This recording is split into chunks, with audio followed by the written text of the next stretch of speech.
안녕하세요. 얼마 전 너무나 황당한 일을 겪은 사람으로서 이야기를 시작해볼까 합니다. 일단 먼저 사연 쓰기 전에 심호흡부터 하고 시작해야 할 것 같은데요. 아직도 생각하면 손이 떨리고 발이 떨리는 사건이었습니다. 제 인생에선 결코 일어나지 않을 것 같은 사건이요. 하지만 이번 일을 통해 배운 게 있다면 절대로 쉽게 남을 믿지 않고 좀 더 이성적으로 똑똑하게 살자는 것이었어요. 그러니 저의 이야기가 많은 사람들에게 도움이 되길 바라는 마음으로 사연을 써봅니다. 먼저 저는 새 며느리를 두고 있습니다. 큰 며느리는 이혼해서 집을 나가버렸으니 큰 며느리를 제외하면 있었다고 과거로 표현해야 맞겠죠. 사실상 이 사연은 큰 며느리와 관련된 이야기이기도 합니다. 첫째 며느리, 큰 며느리는 저의 자랑이었어요. 사실은 저희 며느리들 모두 저의 자랑거리였죠. 먼저 첫째 며느리는 의사라는 직업에 굉장히 똑똑한 아이였는데 한 번도 자기의 머리를 자랑한다던가 다른 아이들을 깎아내린다거나 하는 일이 없는 아이였어요. 오히려 자기 동서들을 위해 명절날에도 가장 먼저 와서 저를 돕곤 하였죠. 어머님, 제가 워낙에 음식 솜씨가 없어서 도움이 되지 못할까 걱정이에요. 인터넷 레시피 보고 막 무쳐봤는데 고사리 무침 맛 괜찮으세요? 몇 번 무쳐봐도 어머님 손맛이 안 나더라고요, 저는. 아니다, 그게 무슨 말이야. 도와주는 것만으로도 고맙지. 이 새벽에 와서 일하느라 참 고생이 많다. 나 혼자 해도 되는 음식 준비인데 어제도 수술하느라 몸이 덜 풀렸을 텐데 말이야. 앞으로 이런 명절날엔 그냥 쉬어도 된단다. 오지 말고, 응? 어머니 어떻게 그래요. 어머니 혼자 일하실 게 뻔한데. 어머니 곧 있으면 동서들도 오기로 했어요. 방에서 좀 편히 쉬고 계세요. 아버님께 들었는데 청소하시다 발목 삐끗하셨다면서요. 얼른요. 아이고, 나는 어쩜 이렇게 며느리 복이 많을까. 알겠다. 그럼 조금만 쉬다 오마. 그때 둘째 며느리와 셋째 며느리가 들어왔습니다. 둘 다 환한 웃음을 지으며 저에게 줄 선물과 함께 과일 등을 챙겨왔더라고요. 이 새벽부터 다 같이 힘든 내색 하나 없이 웃으며 인사짓는 며느리들. 다들 저에게 며느리 복 많다는 소린 했지만 이때만큼은 그 말이 더욱 상기되곤 했습니다. 둘째 며느리는 온라인 쇼핑몰을 운영하는 사업가였어요. 집에서 아이도 돌보고 쇼핑몰도 하며 일하는 워킹맘이었습니다.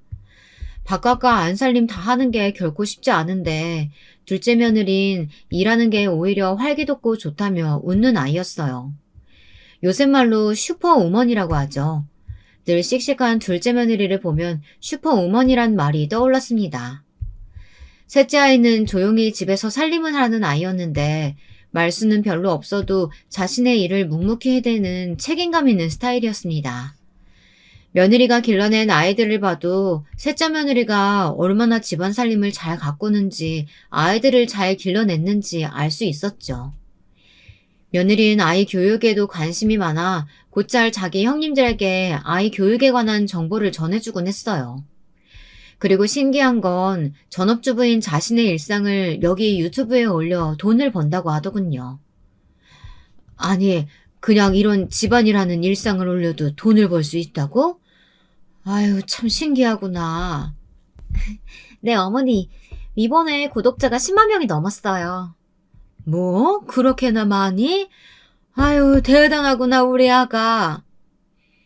사실 저희 시대 때만 해도 여자들은 집에 있고 남자들은 밖에서 일하는 게 대다수였고 그게 도리라고 배웠는데요. 우리 며느리들만 봐도 그렇지 않았죠. 저는 그런 며느리들이 자랑스러웠습니다. 오늘 정미 아줌마 만났는데 글쎄 나보고 며느리 복 참 많다고 부러워하더라.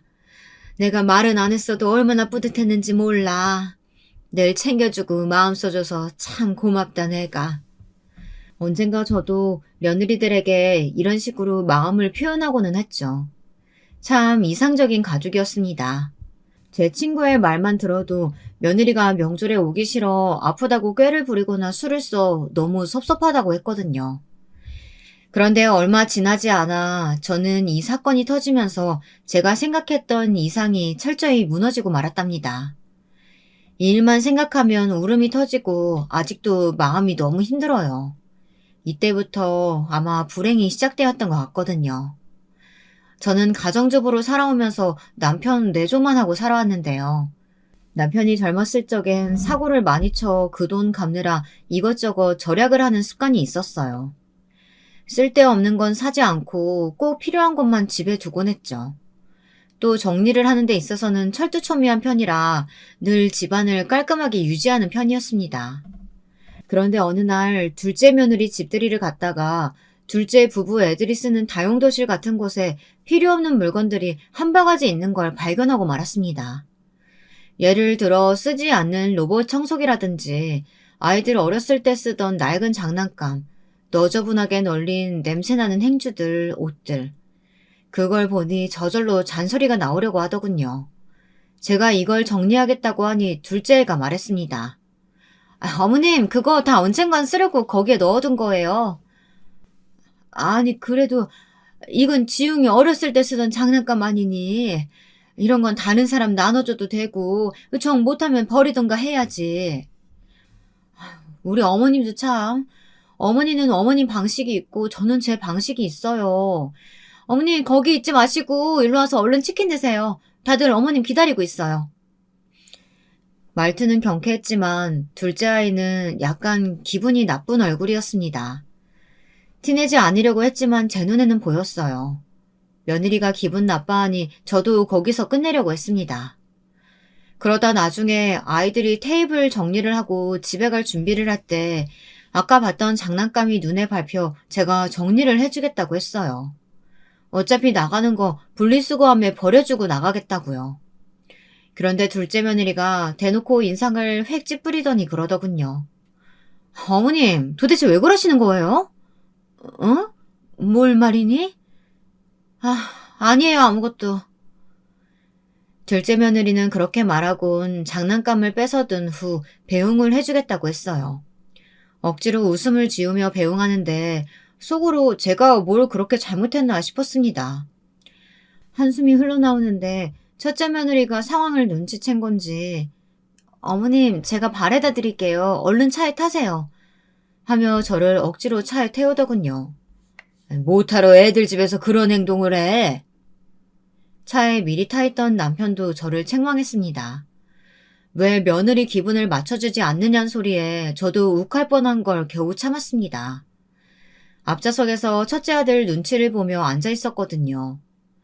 그런데 기다려도 첫째 며느리가 하도 오지 않아 잠깐 차 밖으로 나갔더니 주차장 어딘가에서 속닥거리는 소리들이 들리더군요. 며느리들의 목소리였어요. 들어보니 고음의 둘째 며느리 목소리, 조용조용한 저음의 첫째 며느리, 그 중간의 셋째 며느리, 구분이 되더군요. 형님, 나 진짜 짜증나 죽는 줄 알았어요.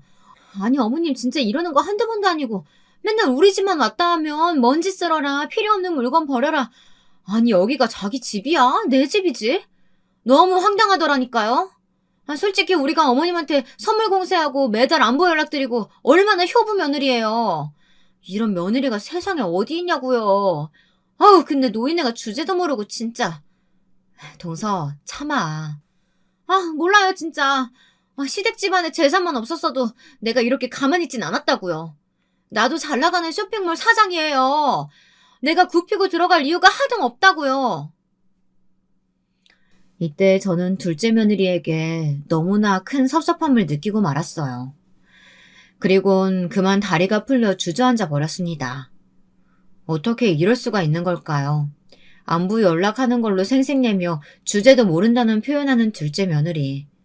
저는 견딜 수 없어 그 길로 택시를 타고 집으로 돌아와 버렸습니다. 허나 침대에 누워 생각해봐도 참을 수가 없더군요. 저는 결국 둘째 아들을 소환해 이런 일이 있었다고 말했습니다. 근데 둘째 아들의 말도 내 손으로 키운 자식이 맞나 싶게 기막히더군요. 엄마, 그 사람이 말실수를 좀 했나 본데요. 내가 잘 알아서 단둘이 시킬게요. 이번만 넘어가 주세요. 네? 사실은 내가 요즘 빚이 많아요. 저번에 사업이 잘 안 돼가지고 마누라한테 얹혀 사는 신세라고요. 우리 애도 있고 어떻게든 잘 살아봐야 돼요. 그러니까 엄마, 우리 집사람한테 뭐라고 하지 마시고 그냥 이번만 넘어가 주세요. 집사람 성질 아시잖아요. 아들은 제 편을 들어주기는커녕 그렇게 말하며 두루뭉술 넘기려고 했답니다. 얼마나 서럽던지 저는 울고 싶은 심정을 꾹 참으며 알았으니 그만 가라고 했습니다. 남편이 뭐라고 하려던 것도 막았어요.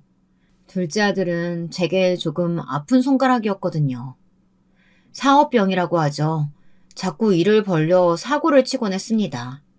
젊었을 적 남편을 가장 많이 닮은 아들이 둘째 아들이었어요.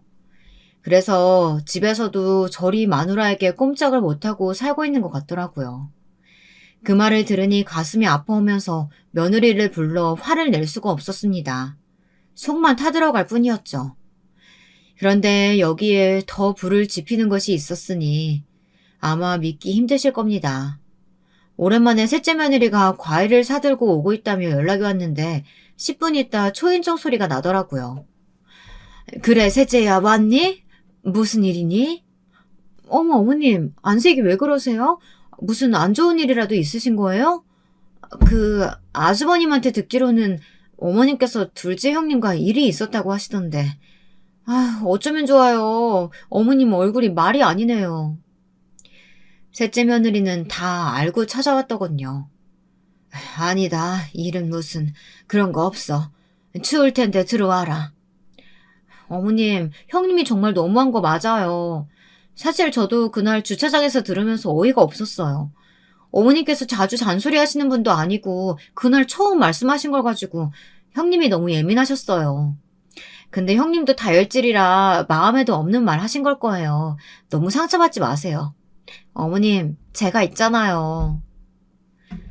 셋째 며느리는 이런 말로 저를 다독이면서 자신이 깎은 과일을 제 입에 넣어주더랍니다. 가만 셋째와 이야기를 나누다 보니 그제야 마음이 가라앉았죠. 사실 둘째 며느리의 진면목을 알고 난 후부터 며느리들을 전부 믿을 수가 없었거든요. 무서웠어요. 또 누가 제 욕을 하고 있을까. 그래서 거리를 두고 있었는데 셋째 아이가 직접 찾아와 이리 위로해주니 고맙고 안심이 되었답니다. 그래서 셋째 며느라가에게 따로 먹을거리라도 갖다 주며 잘 챙겨주었습니다. 그런데 제가 참 복이 애초에 없는 여자일까요? 어느 날 갑자기 셋째 아들이 저를 찾아왔답니다. 아들의 얼굴이 허옇게 질려있더라고요.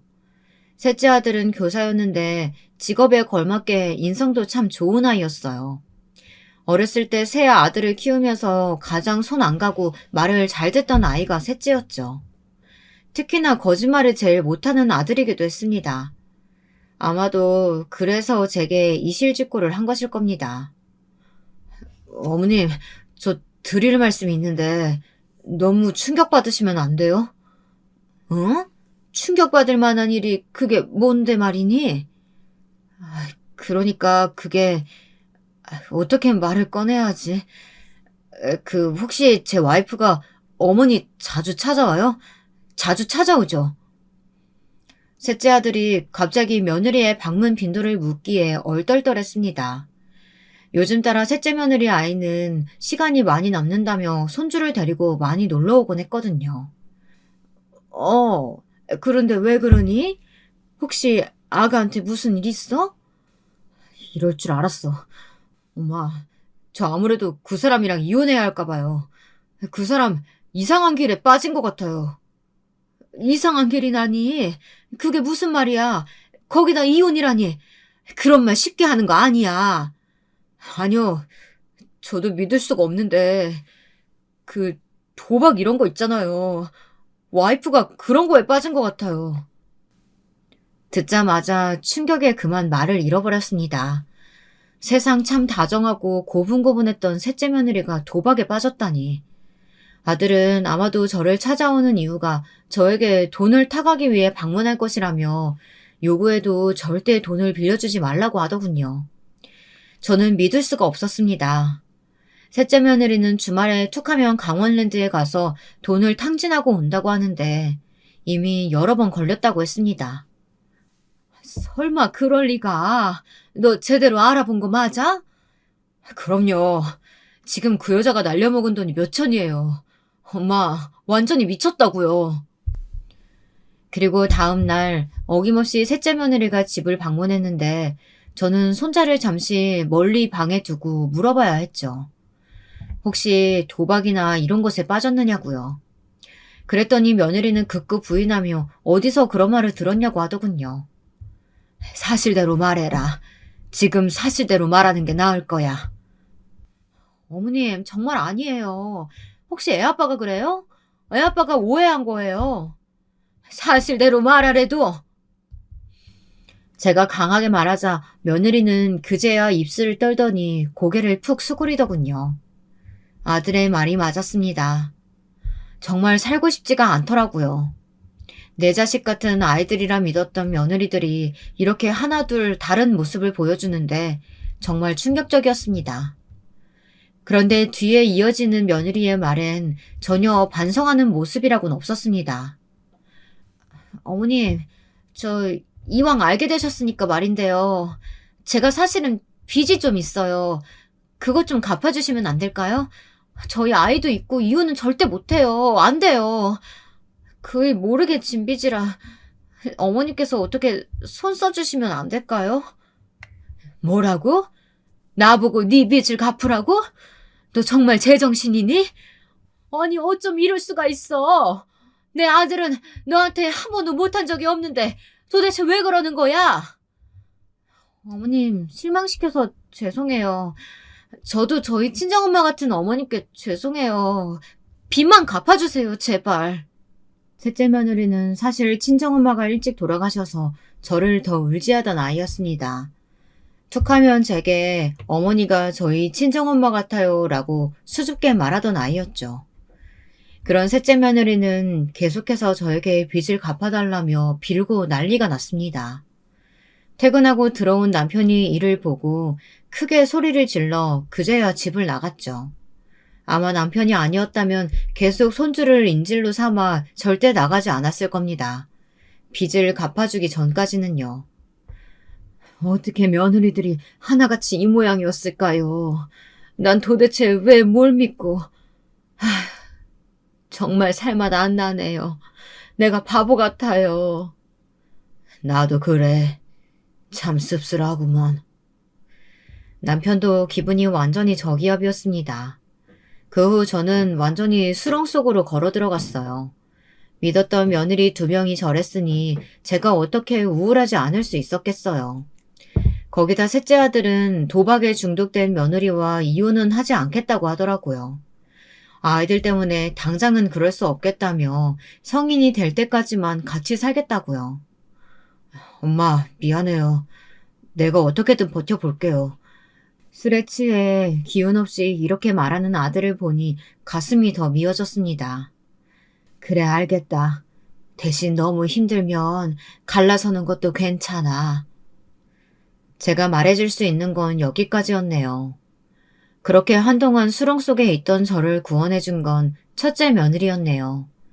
사람에게 상처받은 것 사람으로 치유할 수 있다고 하잖아요. 그 사람이 저에겐 첫째 며느리였습니다. 며느리는 이 사실을 다 알고 급하게 저를 찾아왔습니다.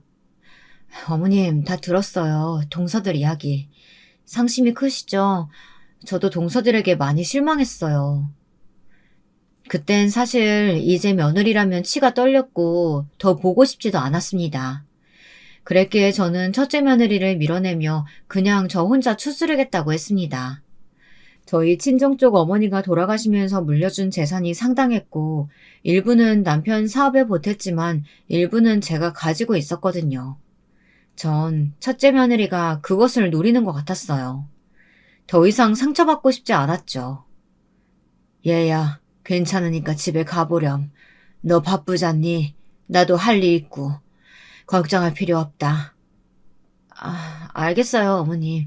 대신 언제든 대화 나누고 싶으시면 연락 주세요. 아니다. 내가 알아서 하마. 냉담하게 쳐내는 저의 반응에 첫째 며느리는 사실 기분이 안 좋았을 겁니다. 그런데 그럼에도 불구하고 몇 달이 지나건 몇 년이 지나건 저에게 먼저 살뜰히 연락해오고 다정하게 굴어오더라고요.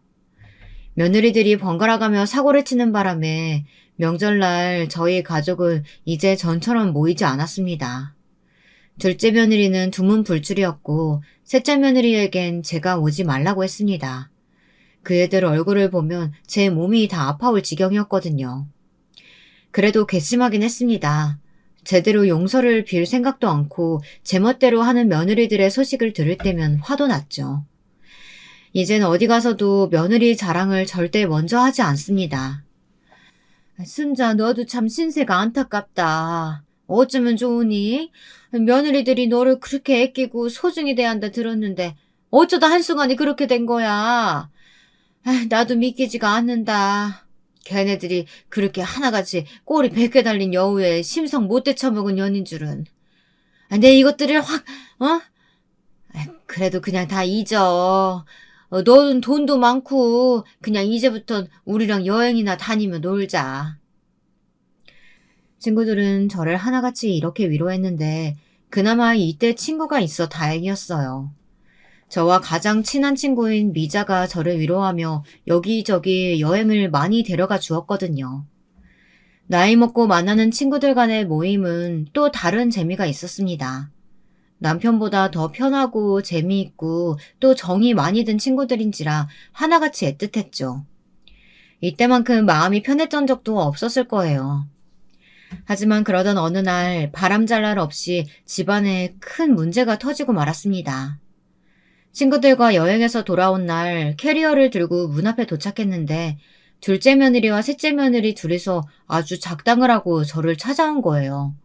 둘 다 머리가 산발이었고 얼굴엔 눈물 자국도 있었습니다. 그리고 옆에 남편이 쩔쩔매는 얼굴로 서 있더군요. 순간 불길한 예감이 확 스쳐 지나갔습니다. 여보 왔어? 무슨 일이에요? 얘네들이 왜 우리 집 앞에 있어요? 저기 내가 사고를 쳤어. 미안해. 당신 볼 면목이 없다. 아니 무슨 사고를 말하는 거예요? 제가 말할게요, 어머님. 저는 일이 이렇게 될 줄은 몰랐어요. 아니, 아버님 돈 어떻게 하실 거예요? 어머님이 어떻게라도 해보세요. 무슨 상황인지 차근차근 말해봐야 내가 알지. 일단 말부터 해라. 아버님이 좋은 투자처 있다고 해서 저랑 동서가 돈을 넣었는데요. 우리 둘 다 쫄딱 망했다고요. 아주 보기 좋게요. 듣게 된 상황은 이러했습니다.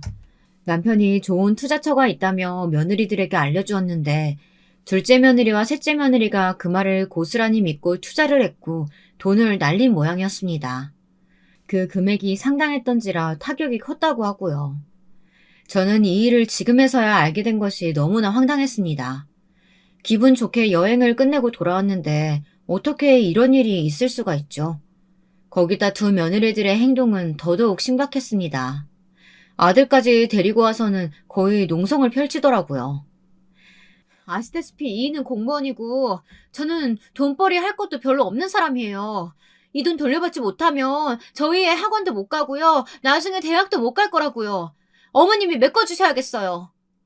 동서 말이 맞아요. 저 역시 손해가 이만저만이 아니에요.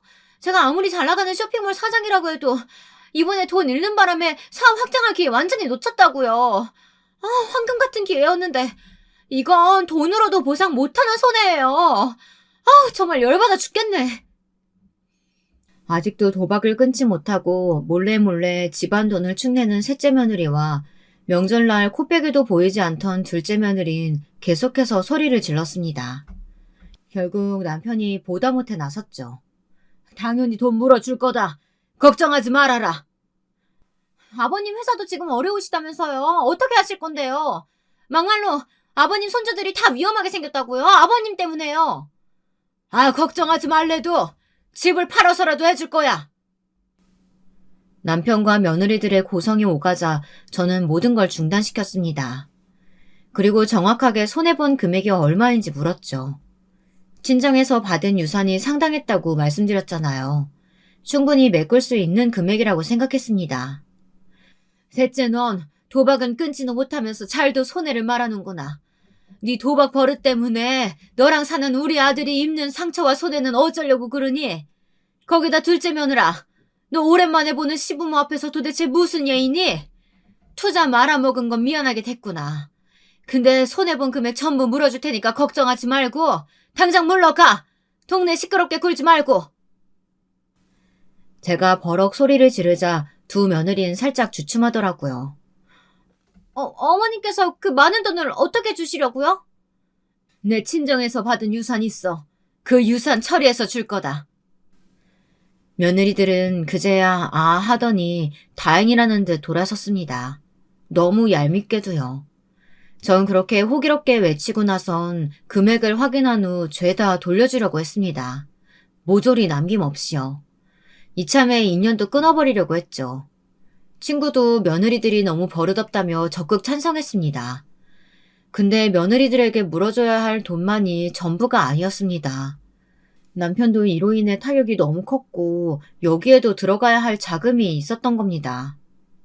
둘째 며느리는 특히 하루가 멀다 하고 문자에 전화에 사람을 아주 괴롭혀댔습니다. 어머님, 입금기한 다 돼가요. 꼭 돈 주셔야 돼요. 이렇게 보내면서요. 둘째 아들이요. 아들은 여전히 며느리 귀에 눌려 찍소리도 하지 못했습니다. 죄송스럽다는 얼굴만 할 뿐 며느리가 바락바락 대들어도 자기 엄마 편 한번 들어주지 못하는 아들이었으니까요. 참 자식을 어떻게 기른 건지 자식 농사가 엉망이었다는 생각이 절로 들더라고요. 아무리 같이 살 맞대고 사는 마누라라고 해도 자기 엄마가 이런 취급을 당하는데 말이죠. 돈이 문제가 아니고 너무 비참했습니다.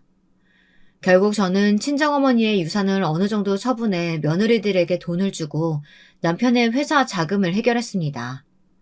그리고 전 이렇게 모든 게 끝나나 했어요. 제발 드디어 끝나길 바랬죠. 며느리란 것들은 입금이 되었음에도 불구하고 고맙다는 말 한마디 없었어요. 한동안은 조용했습니다. 근데 남편이 어느 날 시간이 좀 지나서 술에 취해 이런 말을 하더라고요. 전 이날 뒷목 잡고 쓰러질 뻔했습니다. 사실 말이야. 투자건 솔직히 말해 지금 생각해보니 괘씸하더라고. 무슨 말이에요? 내가 강제로 안 한 것도 아니고 지들이 물어봐서 자료 하나 건네준 걸 가지고 말이야. 그걸 내가 꼬드겼다는 식으로 나왔잖아. 시애비 체면도 있고 그때 나도 당황스럽고 해서 갚아줬지만 당신한테 미안하게 됐어. 뭐라고요? 아니 당신은 그걸 왜 지금에서야 말해요? 알고 보니 남편은 강요한 것도 아니었다고 합니다. 자료 파일 하나 넘겨준 걸 가지고 시아버지 때문에 돈을 잃은 거라고 했다더군요. 남편은 꼭 굳이 투자할 필요는 없다고 말까지 했다고 하는데요. 남편은 마치 사기 일당에게 도둑 맞은 것 같다고 했습니다. 저는 이 일에 무척 열이 받아 아들과 며느리들을 전부 소환했습니다. 인연 끊고 잘 살아가 보려고 했지만 이대로는 안 될 것 같아서요. 이때 첫째 며느리 역시 함께 불렀습니다. 그런데 만나기로 한 당일날 아들들로부터 연락이 왔습니다. 엄마, 오늘 못 갈 것 같아요. 엄마, 오늘 못 가겠네요. 아니, 왜 그러니? 그게 와이프가 갑자기 열이 나고 아프다고 해서요. 엄마 그게 집사람이 배가 아프대요. 다음에 봬요. 웃긴 건 변명도 비스무리했습니다. 둘째와 셋째 며느린 직접 전할 용기도 없었는지 아들들을 통해 그렇게 전달해 버리더라고요. 어리타 입을 벌리고 있는 건 저뿐이었죠. 이 며느리 둘 다 왜 그러는지 알 것 같았습니다. 전 당장이라도 오라 했고 오지 않으면 유산은 없다고 엄포를 놓았습니다. 돈으로 위협하는 거 아주 유치한 일인 거 알았지만 이때만큼은 저도 참을 수 없었거든요. 며느리 2명은 쭈뼛쭈뼛 걸어 들어오더니 왜 불렀냐는 식으로 묻더군요. 저 아파요, 어머님. 빨리 말씀하고 끝내세요. 그래, 말 잘했다. 나도 너 때문에 골이 아프고 며칠 내내 죽만 먹고 지냈어. 미칠 노릇이다. 난 지금까지 네가 네 시아버지한테 투자를 강요받은 줄로만 알았다. 근데 아니더구나? 그래 놓고도 나한테 돈을 받아가? 너 정말 양심이 있는 거냐? 저는 남편에게 들은 그대로를 쭉쭉 전달했어요. 그랬더니 며느리 2명의 표정이 약간 묘하게 서늘해지더라고요. 어머님, 어쨌든 저는 당한 거예요. 그 파일만 아니었어도 제가 혹할 일은 없죠. 그렇지 않아, 동서? 맞아요, 형님. 그리고 저희는 진짜 사정이 어려워서 달라고 한 거예요. 둘째 며느리는 뻔뻔하게 나왔고, 셋째 며느리는 둘째의 모습에 힘입어 자기도 맞장구를 쳐댔습니다.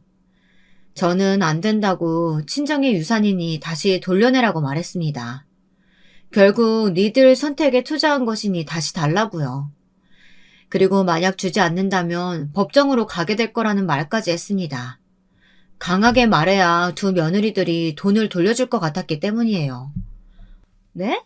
어머님, 무슨 말도 안 되는 소리 또 하시네요. 어머님은 모성애라는 게 또 없으세요? 엄연히 아버님 때문에 돈 잃은 거예요. 며느리랑 자식 불쌍하지도 않아요? 여보, 한마디 해봐. 엄마, 이미 주신 돈이고 하니까 저희가 그냥 쓰면 안 될까요? 죄송해요. 엄마, 근데 이 사람도 힘들어하고. 너 지금 이 애미랑 장난하는 거냐? 내가 너희들을 어떻게 키웠는데 며느리 말이라고 꼼짝도 못하고 부모한테 이딴 대접을 하는 거야. 셋째, 너도 그렇다. 가장 얌전하고 부모 말이라면 순종했던 네가 어떻게 이럴 수가 있냐. 너무 섭섭하고 서럽구나. 정말 내가 전생에 무슨 죄를 지었길래. 나는 이제 니들 얼굴 평생 안 보고 살련다. 아들도 없다 치고 살겠어. 네 아버지도 같은 생각이야. 남편도 동의를 하는 표정으로 고개를 끄덕였습니다. 근데 이때였어요. 제가 분을 못 이겨 눈물이 줄줄 흐르는 것도 모른 채 말을 하고 있을 때 조용히 있던 첫째 며느리가 나선 것입니다. 두 며느리들의 뺨을 차례로 때린 것이에요. 보고 있던 저도 깜짝 놀랐습니다. 동서들 정말 너무하네. 어머님이 이 정도까지 하셨으면 말귀를 알아들어야지. 어머님이 동서들한테 잘해준 거 다 잊었어? 아무리 어머님과 사이가 틀어졌다고 해도 어떻게 이렇게까지 해? 어머님 지금 쓰러지기 일보 직전인 거 안 보여? 자네들이 사람이야? 나도 이제 더 이상 동서들을 한 가족으로 생각할 수가 없어. 첫째 며느리는 눈물까지 흘리고 있었습니다. 그러면서 절 대신에 바락바락 소리를 지르더라고요. 그 순간만큼 첫째 며느리가 그렇게 고마울 수가 없었습니다. 며느리는 거기에 이어 돈을 다시 돌려내라며 난리를 쳐댔어요. 첫째 아들, 우리 장남도 여기에 합세했습니다. 지켜보고만 있었는데 안 되겠다. 너희들 부모님이 해주신 수고, 고생 다 잊은 거야? 어머니가 얼마나 우리를 고생하며 키웠는데 난 너희한테 단단히 실망했다. 재수씨들도 그래요. 적당히 하셔야죠. 지금 우리 엄마 아버지한테 뭐 하는 짓들입니까? 뻔뻔하게 그지없네요. 남편도 하지 못한 것을 첫째 아이 부부가 대신 해주었죠. 며느리는 돈을 돌려주지 않으면 변호사를 선임하겠다고 했고 아들도 수단과 방법을 가리지 않겠다고 했습니다. 결국 저는 돈을 다시 돌려받았습니다. 이대로 인연 끊길 줄 아세요. 저희도 돈 없는 노친네들 볼 생각 없어요. 얼마나 없으면 자식한테 준 돈을 다시 받아내려고 하세요? 치사해 죽겠네. 둘째 며느린 분에 차 저에게 씩씩거리며 손주 볼 생각은 말라고 못을 박더군요. 아들들은 며느리들에게 무슨 지시라도 받은 건지 저에게 연락도 없었고요. 차라리 이혼해주길 바랬는데 아들들은 가만히 있었어요. 저놈들, 당신한테 이제 남은 돈 없는 줄 알고 저러는 거야. 맞아요. 나한테 돈이 있었는 걸 알면 저러지 않겠죠. 상실감과 슬픔은 컸습니다. 그래도 저는 그 와중에 첫째 부부가 생각이 많이 났어요. 특히 첫째 며느리요. 살갑게 대해주지 못했던 우리 첫째 며느리가 저만큼이나 제 마음을 헤아리고 있었다는 사실에 놀랐습니다. 저는 어느 날 밖에서 식사를 함께 하자며 며느리를 따로 불렀습니다. 그리고 고마운 마음을 담은 돈을 전달했어요. 고맙구나. 그날 네가 내 편 들어준 게 정말 고마웠어. 그간 쌀쌀맞게 대해서 미안하구나. 내가 마음이 너무 상해 있어서 그랬단다. 아니에요, 어머님. 다 이해해요. 어머님께서 동서들에게 얼마나 실망하셨겠어요. 저라도 그랬을 거예요. 셋째 며느린 따뜻한 말로 저를 달래주다가 다 잊자며 제 손을 꼭 붙잡았습니다. 그렇게 저는 화기애애한 분위기에서 첫째 며느리와 헤어졌습니다. 며느리와는 그 후로도 계속해서 연락을 주고받았어요. 가벼운 안부 인사부터 시작해서 장문의 메시지도 보내며 마음을 나누었습니다. 그해 겨울은 첫째 며느리 덕에 참 따뜻했죠. 당신 요즘 얼굴이 좋아 보여. 며느리가 잘해줘서 그런가 봐? 남편은 그런 저를 보고 좋아 보인다며 다행이라고 말했습니다. 첫째 며느리는 실제로도 저와 남편을 이끌고 외식도 자주 했었는데요. 그래서인지 남편과의 사이도 더 좋아졌어요. 명절날 모이는 식구는 적어졌지만 이 정도로도 만족했습니다. 그리고 그 당시만 해도 첫째 며느리에게 무슨 계산이 있었는지 전혀 예상하지 못했죠.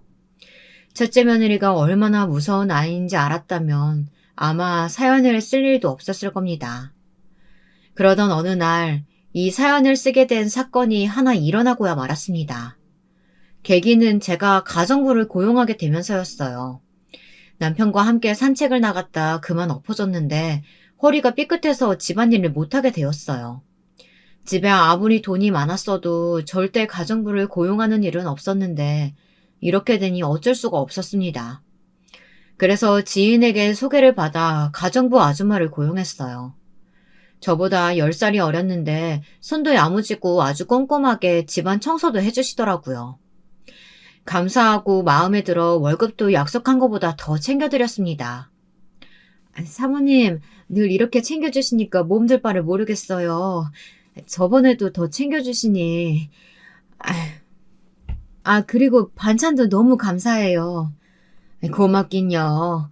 동생이 내 생각해서 반찬 만들어주니 내가 고맙지. 간도 잘 맞춰주고 우리 남편도 만족해 해요. 그나저나 벌써 정이 들어버려가지고 나중에 헤어질 때 섭섭할 것 같아. 그러게요, 사모님. 저도 그래요. 동양 사람이라 그런지 더 그렇네요. 어느 날 대화를 나누다 가정부 아주머니가 저와 고향이 같다는 걸 알게 됐습니다. 고향 사람을 너무 오랜만에 만나 그런지 반갑더군요. 그 때문인지 쉽게 친해질 수 있었어요. 저는 그때부터 동생이라고 불렀어요. 그리고 당시 첫째 며느리가 저희 집 근처로 이사를 오며 아들과 자주 들렀는데요. 첫째 며느리를 가정부 아줌마에게 소개해드리기도 했습니다. 동생, 우리 며느리예요. 내 하나뿐인 며느리. 며느라, 우리 집 일 도와주시는 분이야. 어머, 안녕하세요. 어머니께 이야기 많이 들었어요. 잘 챙겨주셔서 감사합니다. 아니에요. 사모님이 오히려 더 잘 챙겨주시는걸요. 그런데 어느 날부턴가 가정부 아주머니가 약간 저희 첫째 며느리를 불편해하는 기색을 보이더라고요. 며느리가 불쑥 방문할 때가 있었는데 그때마다 방에 들어가 있다든지 급하게 화장실 청소를 한다든지 하며 자리를 피했습니다.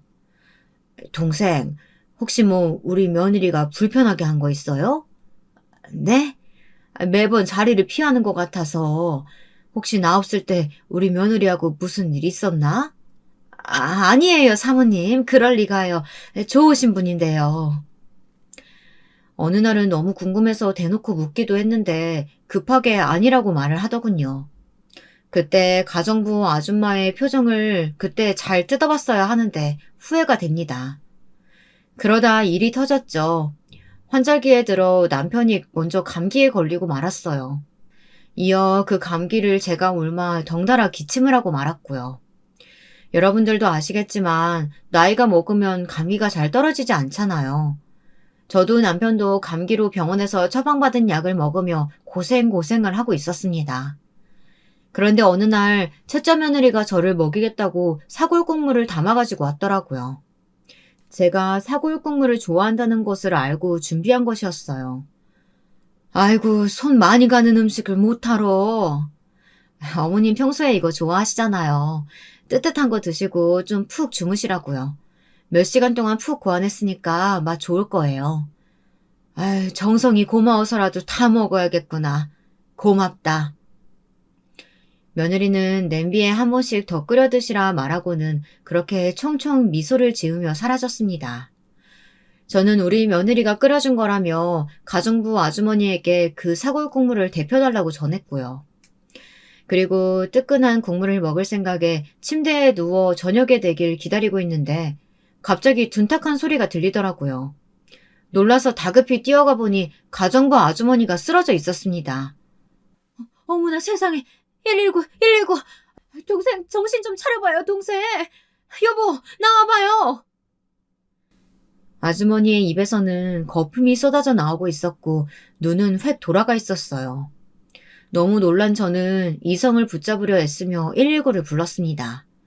다행히 빠른 시간 안에 도착한 구급차가 아주머니를 실어갔지만 저는 남편의 차를 타고 뒤를 따라 향하면서도 놀란 가슴을 주체할 수가 없었습니다. 평소 아주머니에게 어떤 지병이 있었는지도 되짚어 보았어요. 근데 들은 게 아무것도 없었던지라 이상했죠. 그런데 그때 아주머니 옆에 쏟아져 있던 사골 국물이 스쳐 지나갔습니다. 왜냐하면 쓰러진 아주머니가 손가락으로 사골 국물을 가리키고 있었거든요.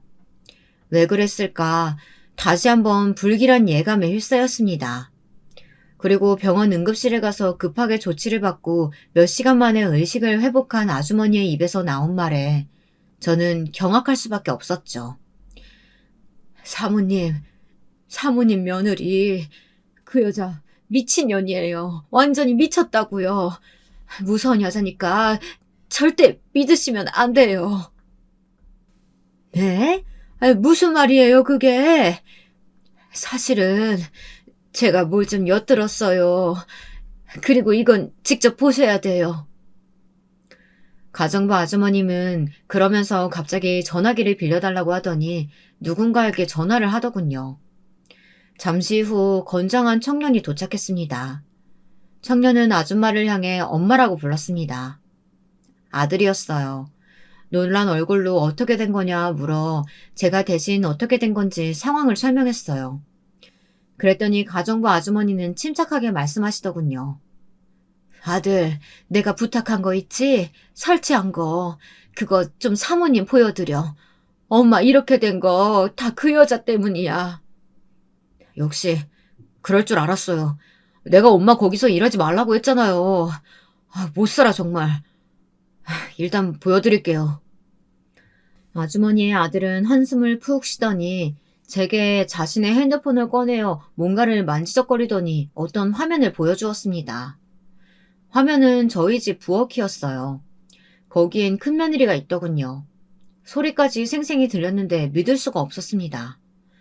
큰며느리가 손가락으로 아주머니의 머리를 툭툭 치더군요. 아줌마, 간 똑바로 맞추라고요. 우리 어머님은 싱거운 거 좋아하니까. 저번에 사모님이 너무 싱겁다 해서 짜게 하려고 한 건데. 아줌마 지금 내 말 무시해? 파출부 주제에 뭐하는 짓거리야. 나 의사야. 그러니까 그냥 닥치고 내 말 들어. 그리고 좀 이따 우리 집에 가져갈 반찬도 만들어 놓고. 그게 제일 중요하니까 잊지 마. 아주머니는 화면을 응시하더니 이것뿐만이 아니라고 했습니다. 큰며느리는 번번이 자신을 무시했고 이렇게 하대하는 걸 제게 말하면 가만두지 않을 거라고 위협도 했다고 하더군요. 아주머니는 무서움을 느껴 말은 하지 못하고 대신 증거를 모으고자 CCTV를 설치했다고 합니다. 자신의 아들을 시켜서요. 그러다가 너무 충격적인 걸 듣게 됐어요. 제가 아까 뭔가 엿듣게 됐다고 했잖아요. 저는 사모님 큰며느리가 그냥 미친 사람인 줄로만 알았어요. 근데 정말 그걸 넘어서 정말 무서운 사람이더라고요. 그 여자가 자기 친구랑 전화를 하는데 글쎄 사모님 재산 이야기를 하고 있었어요. 요즘 자기 친정 사정이 안 좋아서 사모님 재산이 자기 거 되려면 아양을 떨어야 한다면서 어떻게든 그 재산을 다 자기 거로 만들어야 한다고 수단과 방법을 가리지 않을 거라고요. 그러니까 그 사골 국물이 그냥 국물이 아니었던 거군요. 그 안에 뭐가 있었던 거군요. 그래서 동생이 이렇게 누워있게 된 거고. 모든 게 이해가 되는 순간이었습니다. 저희 친정의 재산이 많다는 거, 그게 저에게로 넘어왔다는 거, 그거를 낱낱이 알고 있었던 건 큰며느리 뿐이었어요. 머리 좋은 첫째 며느리가 그걸 알고선 저를 이용하고 목숨까지 위협해 이참에 재산을 넘어오게 하려고 했던 거였죠. 둘째와 셋째 며느리가 떨어져 나갔을 때 셋째 며느리가 속으로 박수를 치고 있을 거라고 생각하니 너무나 소름이 돋았습니다. 아니 어쩌면 그 두 며느리가 저와 사이가 멀어지도록 조장한 것이 큰 며느리였을 수도 있었어요. 여보, 이게 말이 돼요? 정말 지금 나 정신 놓을 것만 같아요. 이 몹쓸 년을 봤나? 내 이것들 당장 가만두지 않을 거야. 아들놈도 분명 알고 있었을 거라고. 낭편은 흥분을 해서 난리가 났고 저는 잠시 멍해 있다 겨우 정신을 차렸습니다. 그리고 남편의 휴대폰으로 큰며느리에게 문자를 했습니다. 큰일 났다. 너희 시애미가 응급실에 실려갔구나. 빨리 오거라. 30분 후 기다렸다는 듯 첫째네 부부가 들어왔습니다. 며느리와 아들 모두 다요. 근데 멀쩡히 있는 저를 보자 큰며느리의 얼굴이 당황스러움으로 번지더군요. 전 그 자리에서 바로 며느리의 뺨을 쳐버렸습니다. 망설일 것도 없었어요. 엄마 왜 그래요? 아니 그보다 엄마 응급실에 실려갔다면서 왜 가정부 아주머니가 누워있는 거예요? 엄마 괜찮으세요?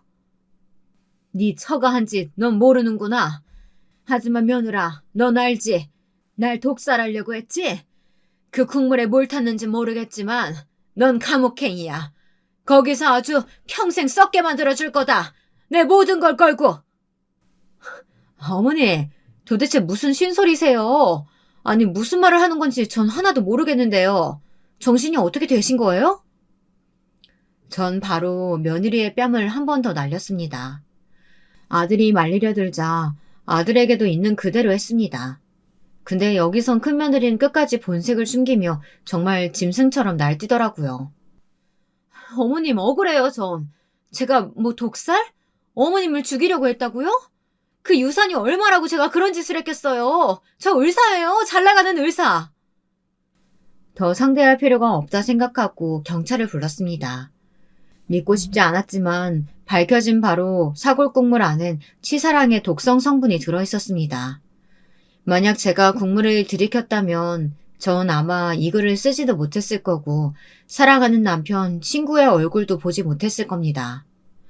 그 후 며느리는 당연히 재판을 받았고 감옥에 들어가게 되었습니다. 나름대로 좋은 변호사를 사 어떻게든 형량을 줄이려고 했지만 저도 남편도 결코 봐주지 않았죠. 결국 치열한 법적 공방 끝에 마땅한 형량을 받았습니다. 솔직히 마음 같아선 무기징역이라도 받았으면 싶었지만 아쉽게도 그건 성립되지 않았습니다. 억울하지만 그래도 죄값 받았으니 다행이에요. 지난 일은 묻어두자고. 이제 돌이킬 수가 없으니. 남편과 저는 그렇게 서로를 다독였습니다. 아들은 큰며느리의 욕심을 몰라본 것에 대해 많이 후회했습니다. 자신이 너무 일에만 빠져 무심했던 것이 이런 사태를 만든 것 같다고요. 늘 대면대면했던 사이였는데 이 일이 있고 나서 아들은 저희 집에 머물게 되었어요. 당연히 큰며느리와는 이혼을 했고요. 지금이라도 엄마 잘 보살펴드리고 싶어요.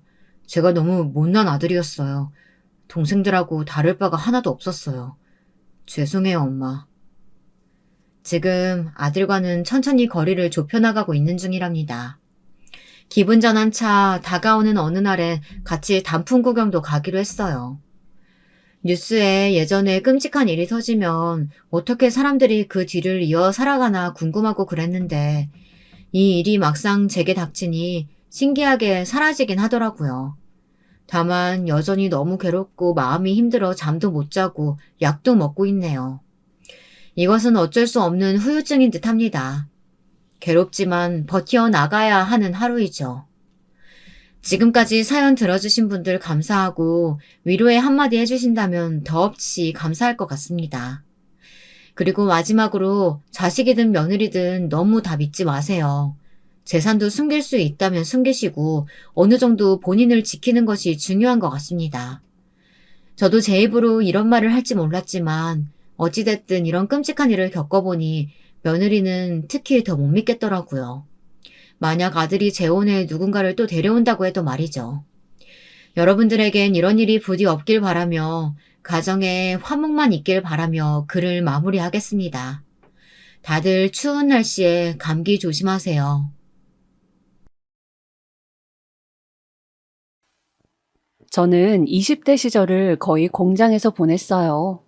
하루 종일 돌아가는 컨베이어 벨트, 시끄러운 공장 소음, 작업 반장의 목소리. 지금은 가물가물하지만 가끔 TV에 그런 게 나오면 안 좋은 기억들이 많이 떠올라요. 저는 집이 가난해서 공부를 잘했지만 대학은 꿈도 못 꾸었고 여자라 해서 고등학교만 졸업하고 바로 공장에 취직을 했거든요. 그런 저를 안쓰러워하시던 건 어머니였어요. 아이고, 우리 용이가 똑 부러지고 뭐든 잘하는 애인데 남자로 태어나지 못한 게 아쉽다. 장남으로 태어났음 엄마가 어떻게든 공부를 끝까지 시켰을 텐데. 미안하다, 용이야. 아니에요, 엄마. 그런 말 마세요. 나 공장에서 월급도 받고 열심히 살고 있어요. 하는 일도 만족하고요. 사실 체력이 그리 좋은 편이 아니었기 때문에 공장에서 일하는 게 너무 힘에 부쳤지만 그때는 그래도 어머니를 위로하고자 그런 말을 하곤 했어요. 그리고 공장 일을 하다 결국 쓰러져 나가지 못하게 된 이후론 어머니 뵐 낯이 없어 한동안 연락도 못 드리고 지냈죠. 낡은 방 한 칸에 쪼그리고 앉아 앞으로 뭘 하며 살아야 하나 일자리 고민을 하면서 말입니다. 그런데 사람이 죽으라는 법이 없는지 그때 제 처지를 안쓰럽게 여겨주시던 주인 아주머니께서 내려오셔선 어머 어머 왜 그래 처녀 어디 아파? 아 그게 아니고 몸이 좀 안 좋아서요. 아이고 몸이 많이 안 좋나 보네. 입술이 퍼런 게 공장 일이 많이 힘들었나 봐. 네 괜찮아요. 저기 그러지 말고 그럼 차라리 저기 세탁소에서 일을 해보는 게 어때? 세탁소요? 사람을 뽑는다고 그러더라고. 거기서 일 배우는 게 차라리 공장보다 낫지 않을까? 월급도 나쁘지 않게 주는 것 같던데 할 생각 있음 내가 말해줄까? 결국 저는 주인 아주머니의 말 맞다나 세탁소에 가 열심히 할 수 있다고 간곡히 부탁한 끝에 일을 할 수 있게 되었습니다. 뭐든 일이 다 그렇겠지만 처음엔 세탁소 일도 만만치 않게 어려웠어요. 처음 하는 일이라 실수도 많았고요. 특히 가장 난감했던 건 옷을 다리면서 모르고 구멍을 낸다든지 단추를 이상하게 꿰매 욕을 먹는 그런 일들이었어요. 아니 이거 내일 면접인데 어쩔 거예요? 죄송합니다. 제가 변상해 드릴게요. 정말 죄송합니다. 아이고 사장님, 우리 직원애가 일 배운 지 얼마 안 돼서 그래요. 한 번만 너그러이 생각해 주세요. 제가 변상해 드릴게요. 그런데 그 시절 저는 인복이 참 많은 사람이었던 것 같아요. 세탁소 아주머니께서는 제가 어떤 실수를 하시든 간에 절대 제 월급에서 한 푼도 깎지 않고 모두 자신이 돈을 내주셨어요. 그러면서 사람은 누구든 다 실수하면서 배우는 거니 울지 마라. 고 말씀해 주셨죠. 그런 아주머니의 배려 덕분에 저는 더 열심히 성실하게 일을 배워나갔어요. 조금이라도 가게에 보탬이 되기 위해서였죠. 그러다가 남편을 만나게 되었습니다. 남편은 뭐랄까 유머가 있는 사람이었어요. 그 시절의 남편을 생각하면 늘 웃는 상이었고 유머를 던져 분위기를 밝게 만드는 사람이었죠. 거기다 언젠가부턴 은근슬쩍 저에게 호감을 던지었기에 세탁소 아주머니도 저 사람하고 잘 되면 좋겠는데 하고 말하곤 했어요. 이거 요 앞 슈퍼에서 샀는데 하나 사니까 하나 더 주더라고요. 드세요. 저기 자꾸 이러시면 부담스러운데. 안 드시면 놓고 갈 거예요. 처음에야 낯을 가렸지만 남편은 꽤나 적극적으로 애정 공세를 하였고 저는 어느 순간부터 남편에게 호감을 느껴 서로의 부모님을 뵙는 자리까지 가게 되었습니다. 사실 저는 가난한 환경에서 자란 것과 달리 남편 쪽은 부유했고 남편 역시 대졸자로 번듯한 회사까지 다니고 있는 사람이었어요. 그래서 연애도 망설이게 되었고 연애를 하면서도 이 사람과 결혼까지 할 수 있을지 고민이 되었어요. 막상 시어머니를 뵙기 전부터 떨리더라고요. 그래도 저는 제 주변에 워낙 좋은 분들을 두었기 때문에 시부모님 역시 제가 정성껏 모시면 언젠가 마음에 저를 두실 거라고 생각했어요. 하지만 실제로 시부모님을 보니 그 기대가 깨졌죠. 그리고 호구조사가 시작되었는데요. 아휴, 그래. 내가 오라고 하긴 했는데 몇 가지를 묻긴 물어야겠네. 부모님은 두 분 다 살아계시고? 아, 네, 살아계세요. 두 분 다 시골 마을에서 농사 지으십니다. 농사? 돈은 없는 집안이구만. 엄마, 무슨 그런 말을 해. 성실하신 분들이에요. 조용히 하고 있어라. 듣자하니 아가씨는 공장 다녔다 하던데? 아, 네. 그러다 세탁소 일을 배우게 되어서 지금은 거기서 일하고 있어요. 아, 사실 말이야. 나는 세탁소에서 일하는 며느리는 보기 싫었어요. 우리 아들도 좋은 회사 다니고 애 아빠도 사업하는 사람인데 아무래도 격이 안 맞잖아요. 아가씨는 괜찮아요? 네? 아가씨가 괜찮겠냐고. 여기 집안 들어오면 그에 맞는 격을 배우고 갖춰야 할 텐데. 그때는 시어머니의 의중을 몰랐습니다.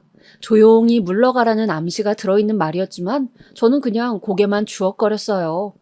며느리 되면 잘 모시겠습니다 라는 말을 하면서요. 그런데 시어머니는 한참을 그 말을 듣고도 아무 말 하지 않았어요. 그때 조용히 계시던 시아버지가 한마디 얹으셨는데 사실상 그 말 한마디로 결혼이 성사되었다 해도 과언이 아니에요. 애는 얌전한 것 같은데 그냥 결혼시키지 그래. 그렇게 결혼은 성사되었지만 참 돌이켜보면 눈물이 많이 나는 결혼식을 치루었던 것 같습니다. 그도 그럴 것이 형편의 차이라는 게 결혼식에서도 드러났으니까요. 남편 쪽 하객들은 한눈에 봐도 부티나는 사람들이 좋은 옷을 입고 꽉 들어차 있었고 저희 쪽엔 시골 어르신들 몇몇 분이 지팡이 짚고 왔다 갔다 하시는데 시어머니는 못마땅한 얼굴로 그걸 보시더니 뭐라 중얼거리더군요. 제 결혼식이지만 막상 시부모 눈치가 많이 보이던 그런 서글픈 결혼식이었습니다. 그 눈치 보기는 시집살이로 그대로 이어졌습니다. 저희는 시댁 어르신들의 말씀대로 몇 년 시댁에 살다가 분가를 하기로 했는데 이때 시집살이는 눈물이 찔끔 나올 정도로 매웠습니다. 일단 시어머니는 따로 밥을 해주시는 가사도우미 분들을 쓰셨는데도 제게 요리를 배우라며 부엌에서 일을 시키시곤 했습니다. 그래서 저는 하루 종일 부엌을 벗어날 수가 없었어요. 여자가 이 정도는 할 줄 알아야지. 너 분가에서 우리 기찬이 밥은 해줘서 회사 보내야 할 거 아니니? 근데 이거 국맛은 왜 이래? 아줌마, 이거 아줌마가 한 거예요? 아니요. 작은 사모님이 한 건데요. 아휴, 얘, 너 이거 국 좀 먹어봐라. 못하고 서 있어? 얼른 한 그릇 떠먹어보라고, 국자로. 네. 맛이 어떠니? 먹을만 하니? 당시 시부모님 굉장히 음식을 싱겁게 드시는 편이었어요. 그래서 적당히 가늘에 국을 끓여도 그걸 가지고 한 소리를 하시더라고요. 제가 말을 못하고 있자 음식도 못한다며 쯧쯧거리고 주방을 나가시는데 순간 서러움이 물밀듯 물려왔습니다. 가사 도우미분들이 괜찮냐며 제 어깨를 다독이셨을 정도였죠. 제게 탈출구는 남편과 함께 쓰는 방이 아니었습니다. 안 쓰는 식기들을 모아두고 있는 작은 창고가 있었는데 5평도 안 되는 작은 창고 먼지더미 속에서 쭈그려 앉아 있는 것이 가장 마음이 편했어요. 그 외 어디에도 제 공간은 없었어요. 거기다 시어머니만 이러는 게 아니었죠. 형님과 아주버님이 하던 사업이 잘 안 돼 시아버지 사업을 같이 하기 위해 두 분이 잠시 시댁에 살게 되셨는데 그때 시어머니의 차별은 말도 못했습니다.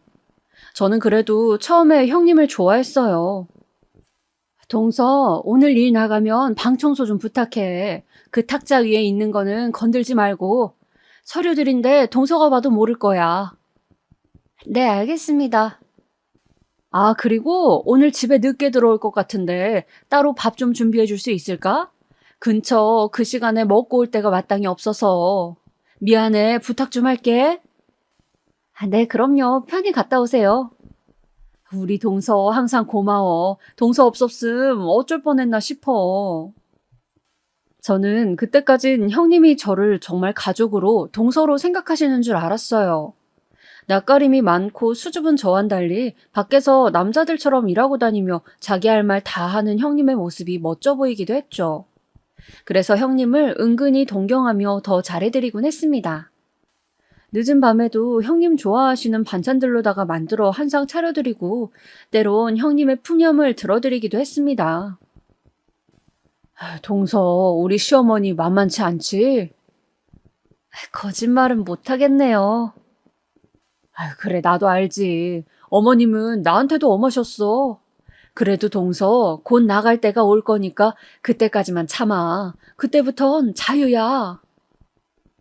때론 이런 말씀으로 위로해 주시기도 했어요. 그때마다 감사한 마음으로 형님을 대하곤 했어요. 그런데 어느 날 불현듯 벌어진 일로 저는 마음에 큰 상처를 입고 말았습니다. 어느 날 형님께서 일하시느라 늦게 들어오시던 날이 있었습니다. 형님 식사는 늘 밤에 따로 차려야 했기 때문에 자던 중에도 일어나 식사를 차리곤 했습니다. 그런데 이날은 김장을 한지라 제가 너무 졸려하자 가사도우미 아주머니 분께서 자기가 하겠다며 자라고 하시더라고요. 그래서 감사하다 말씀드리곤 잠에 청했습니다. 근데 주방에서 고함 소리가 들리기 시작해 그 소리에 깨어보니 한바탕 난리가 나 있었습니다. 아줌마, 지금 국에 유리 조각을 넣으면 어쩌자는 거야? 나 이거 먹고 죽으라고? 아줌마 이거 지금 고소하면 아줌마 인생 끝이야. 죄송합니다, 사모님. 점심때 그릇이 깨졌는데 그게 거기에 들어갔나 봐요. 사골 국물이라 같은 흰색이라. 제가 밤눈이 어두워서 그만 실수했어요. 죄송합니다. 살려주세요. 이게 살려달란 말로 될 일이야? 내가 죽을 뻔했는데. 그제야 형님 성격을 알게 되었는데 형님은 굉장히 다혈질이더라고요. 자기의 안전에 무척 예민하신 분이었고요. 한번 열이 받으니 화라산처럼 불타올라 막 소리를 치시는데 가사도우미 분은 아무 말도 못하고 울고만 계시더라고요. 우는 그분의 모습이 딱하고 저에게도 책임이 있는 것 같아 나섰습니다. 형님, 제가 원래 차려야 하는 식사인데 사람이 바뀌어 이런 실수가 생긴 것 같아요. 원래 아주머니 밤눈 어두우신 거 저도 알고 있었는데 미처 생각 못했어요. 죄송해요, 형님. 지금 밤이니까 내일 얘기하시는 건... 지금 동서, 나 훈계하니? 네? 나 훈계하냐고? 형님, 어떻게 제 뺨을... 몇 초 뒤에 알았지만 제가 형님에게 뺨을 맞았더라고요. 너무 놀라 말을 잇지 못하고 있는데 형님은 불붙은 얼굴로 계속해서 고함을 내질렀어요. 내가 동서동서 거리면서 잘해주니까 진짜 가족으로 인정받은 것 같아? 착각하지 마. 너 우리 집 며느리 아니야. 어디 감히? 형님, 무슨 말씀이세요? 형님 저를 보면 친동생이 생각나신다고 그러셨잖아요. 사람이라고 다 똑같은 사람이 아니야. 농사 짓는 집안 출신 며느리랑 나랑은 애초에 같지 않다고. 그러니 네가 부엌에서 이딴 수발이나 들고 자빠져 있는 거지. 그날의 형님의 말에 저는 아무 말도 못했어요. 말 한마디 한마디가 가시가 되어 저를 찌르는데 너무 고통스럽더군요. 그 자리에 힘이 풀려 주저앉아 버렸는데 남편이 그제야 잠에서 깨어 달려와 허둥지둥 저를 일으켰어요. 형님에게선 어떠한 사과도 받을 수 없었습니다. 허나 그 후 더 기막히고 서러웠던 건 시어머니의 반응이었습니다. 그래, 근데 뭐 어쩌라는 거니? 엄마, 이건 형수님께서 전적으로 잘못하신 일이고 사과를 해야 될 일이에요. 너가 원래 식사당번이었다며. 그럼 네가 해야 할 일을 안 해 이 사단이 벌어진 거 아니니? 뺨 맞는 거 가지고 유난 떨지 말아라. 일하다 실수하다 보면 뺨도 맞고 하는 거다. 저는 가족인데요. 저는 여기서 일하는 사람이 아니라고요. 그런데 그때 저도 모르게 속삭이듯 이 말이 튀어나왔어요. 너 뭐라 했니? 저는 가족이에요. 며느리고요. 형님께서 어떤 연유이시든 뺨 때린 건 잘못하신 일이라 생각합니다. 형님께서 사과하는 거 제가 원하는 건 그뿐이에요. 너 원래 성격이 이렇게 유난스러웠니? 성격 한번 까탈스럽다. 꼭 사과인지 뭔지를 받아야 네 마음이 풀리겠단 거야? 대체 무슨 애가 그런 쇠고집을 부리는 게야? 그거 아주 못된 심보다. 아니? 때리신 건 잘못하신 거예요. 아마 그때가 제가 처음으로 이 집안의 서열에 반발을 들었던 때였던 것 같아요. 지금도 그 순간을 회상하면 심장이 벌렁벌렁하지만 잘했다는 생각도 한편으론 들었던 순간이었습니다. 허나 덕분에 형님은 집에서 나가기 전까지 저를 사사건건 괴롭혔고 시어머니와 함께 비웃어댔어요. 다행히 이 일에 분노해 주었던 건 남편이었어요. 제가 도저히 못 참겠다고 남편 붙잡고 하소연하자 남편은 말없이 그걸 듣더니 독립할 준비를 시작했어요. 이번 달 내로 저희 이 집 나갈게요, 엄마. 아니, 벌써? 언제? 독립할 수 있는 자금 모았어요. 이번에 회사에서 승진도 해서 나중에 애기 키우고 사는 데는 무리 없을 것 같아요. 남편 말을 들은 시어머니의 얼굴은 백지장이 되었습니다. 그러더니 바로 눈길이 사나워졌죠. 예. 그래도 아니, 왜 벌써? 네가 꼬드겼니? 네? 시집살이 힘들다고 네가 꼬드겼냔 말이야. 너 아니면 이렇게 일이 빨리 진척될 리가 없지. 그런 거 아니에요, 엄마. 오래전부터 계획했던 일이에요. 남편의 단호한 말에 시어머니는 저와 남편을 번갈아 보시다가 어쩔 수 없다는 걸 알았는지 포기하셨고 저는 그렇게 2년간의 노예살이 끝에 해방을 맞게 되었어요. 처음 시댁을 나와 저희만의 집을 갖게 되었을 땐 그것만으로도 행복했습니다. 드디어 시어머니 없는 공간에서 살 수 있게 되다니 숨이 쉬어지는 것 같았어요. 처음 이삿짐을 풀고 남편과 함께 걸레로 바닥을 닦는데 저도 모르게 행복해서 울음이 나오더라고요. 아니, 왜 울어? 그냥 행복해서요. 그렇게 말을 하며 남편 품에 안겨 엉엉 울다 그해 아이까지 품게 되었고 다음에 출산을 하여 오순도순 살게 되었습니다. 아이가 태어났을 땐 이제 드디어 나도 엄마가 된다는 생각, 그리고 정말 우리만의 가정이 생겼다는 느낌이 강했습니다. 하지만 당시 남편은 무척 바빴습니다. 회사를 나와 자기만의 사업을 시작했던 때인지라 이곳저곳 뛰어다니며 정신이 없더군요. 물론 남편이 잘 되길 바랬지만 그게 가정을 위한 거란 걸 알았지만 그래도 아이랑만 단둘이 있는 시간이 많다 보니 외로움은 부쩍 커졌습니다. 그러던 어느 날 시어머니가 멀리서 저희 사는 집을 방문하시겠다고 하더군요. 하필 남편 출장 가는 날에요. 시어머니의 방문에 벌써부터 심장이 쿵쿵거렸어요. 최대한 좋게 맞이하기 위해 집 청소도 깔끔히 하고 간식까지 손수 만들어 어머니를 기다렸지만 역시나 들어오자마자 시어머니는 눈살을 획 찌푸렸어요. 너는 근데 어째 집안을 이 지경으로 하고 사는 거니? 네? 아유, 이게 뭐니? 이 먼지구덩이. 이거 어쩌려고. 얘, 락스라도 뿌려서 이런 건 좀 지워라. 대충 가르쳐서 나가게 했더니 이 모양이 이 꼴로 사는구나. 이런 데서 어떻게 손자를 키우겠다는 거야. 아, 오늘 그래도 어머님 오신다고 깨끗이 청소한 건데요. 이게 깨끗이라고? 아무리 농촌에서 똥밭 뒹굴고 자랐다 해도 사람이 경우가 있지. 그러면서 시어머니는 은근히 집안을 비하하는 말을 시작하셨어요. 처음엔 당시 시아버지께서 돌아가신 지 얼마 안 되었을 쯤이라 험한 말 하시는 걸 이해하려 했습니다. 이 부분에 대해 말씀드리지 않고 지나갔는데 시아버지께서 갑자기 중풍으로 쓰러지신 후 갑작스레 돌아가셨거든요. 그러는 바람에 집안 식구들 모두가 충격에 휩싸인 적이 있었습니다. 그래서 정상적인 상태가 아니시니 그럴 수 있겠다라고 생각하려 했죠. 근데 시어머니는 손자까지도 안아주지 않고 차가운 눈길로 바라보시며 쟤도 불쌍하다, 불쌍해 라는 말을 하셨죠. 대체 뭐가 불쌍하다는 걸까요? 이런 집에서 자라게 됐으니 불쌍하단 걸까요? 아니면 이런 엄마 밑에서? 이미 면역이 될 만큼 되었던 전 시어머니의 말을 한 귀로 흘리고 준비했던 저녁 식사를 내어드리며 이제 슬슬 집에 보낼 준비를 했습니다. 허나 시어머니가 저녁 식사를 드시며 충격적인 발언을 하시더군요. 나 이 집에서 한두 달 정도 있다 가련다. 내가 받는 치과 치료가 마침 이 근처다. 받는데 한 달 정도 걸리니 겸사겸사 있다 갈 거니 그리 알아라. 어떻게 거길 벗어났는데 다시 지옥 속으로 들어가는 기분이었습니다. 분가했더니 이제는 치과 치료를 받는다는 명목으로 머무른다니. 당장 남편에게 연락하고 싶었지만 그럴 수도 없어 그저 표정을 굳히고 앉아 있었습니다.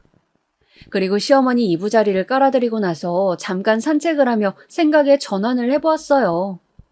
어차피 이왕 오신 시어머니를 가시게 할 순 없으니 차라리 잘해드려 이참에 사이를 회복해보자고요. 그런 노력이라도 해야 제 삶이 편할 것 같았고 본인 손주까지 낳은 며느리인데 설마 함부로 할 수 있겠느냐는 생각도 있었죠. 어머님, 오늘 어머님 좋아하는 홍시가 있다는데 한번 맛보실래요? 어떠세요? 맛은 나쁘지 않구나. 그래요? 다행이다. 제가 다음에 또 사다 드릴게요. 지내는 동안 제가 성격에도 없는 애교까지 떨어뜨리며 싹싹하게 구니 시어머니도 기분을 좋게 가져가시는 것 같았습니다. 거기다 몰랐는데 시어머니는 약주를 좋아하셨어요. 제가 약주를 한두 잔 타드리고 술상을 만들어드리면 그렇게 좋아하시더군요. 시어머니의 약점이라면 약점이었죠. 시어머니는 약주만 드시면 자신이 했던 시집살이부터 시작해 시아버지와 있었던 일, 심지어 형님들 흉까지 보셨습니다. 걔들은 가끔 싸가지가 없어. 뒤에선 아마 내 흉도 볼 게다.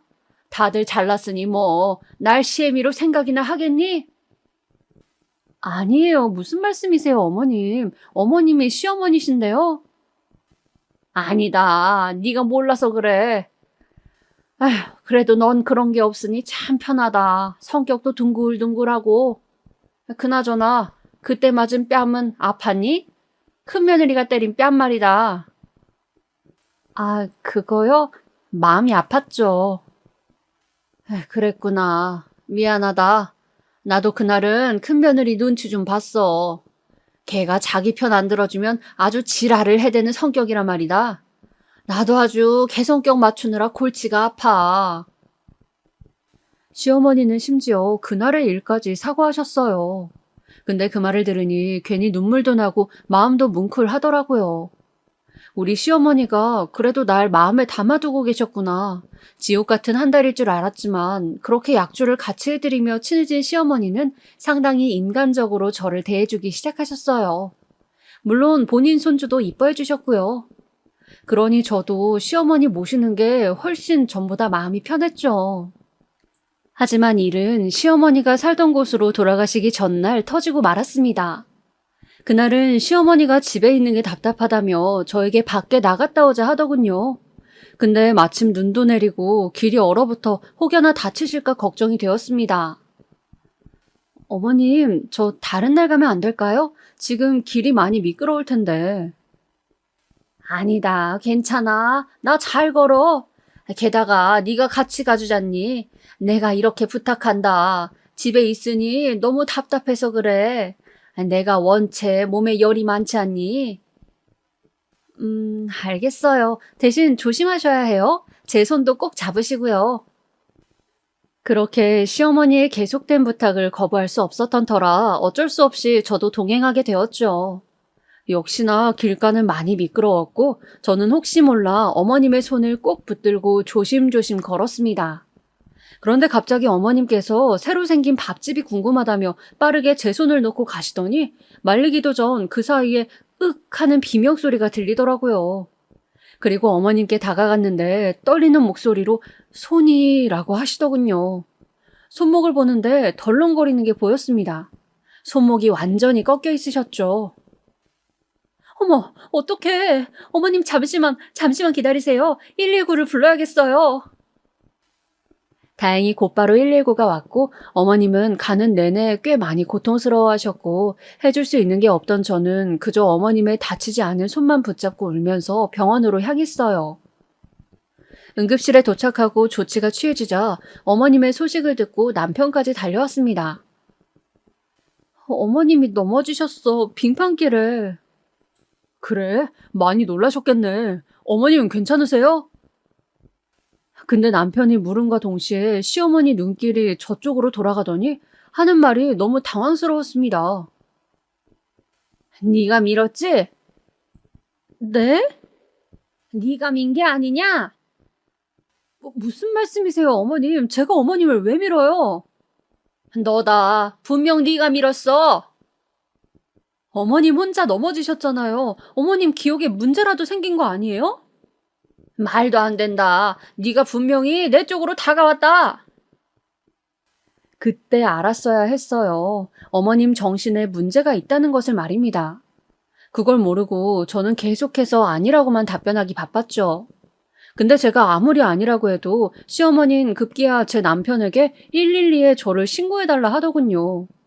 여기서 더 가관이었던 건 남편이 저를 믿지 않았던 겁니다.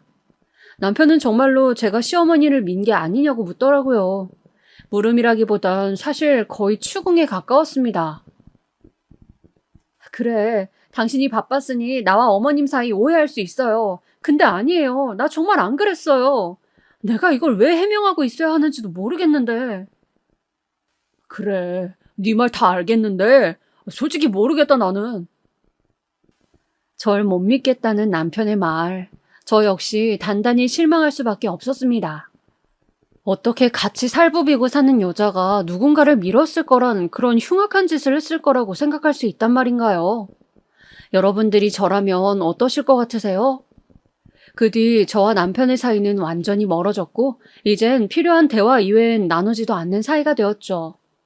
아이가 연결고리가 되어주지도 못했습니다. 남편은 회사가 바쁘다며 밖으로 나돌았고 매일 밤 술에 취해 골아떨어져서 거실 바닥에 누워 자곤 했으니까요. 심지어 시어머니는 한 번씩 남편에게 전화해 제 흉을 보기도 했습니다. 조심해라. 쟤 무서운 애니까. 어제는 내가 꿈을 꿨는데 쟤가 음식에 뭘 타고 있더라.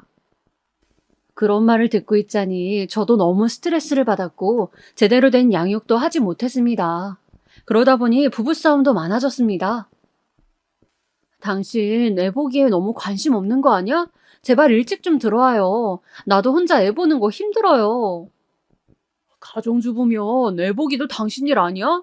그러라고 내가 월급 갖다 주는 건데 뭐가 힘들다고 징징거려.